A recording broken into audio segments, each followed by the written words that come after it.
Hello everyone, welcome to Initial Solution.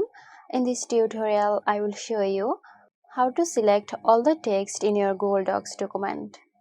So let's begin the video.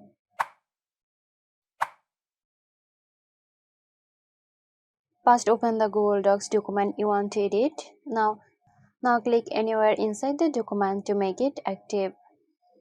So the quickest way to select everything is using a keyboard shortcut.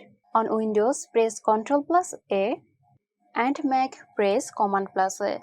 All the text and content in your document will be selected instantly.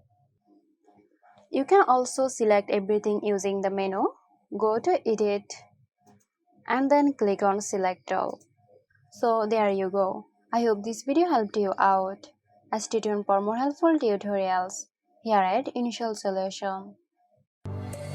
This video is sponsored by Zerosoft. Zerosoft offers graphic design, UI UX design, digital marketing and web development. Elevate your brand with Zerosoft today. For more details, check the description box.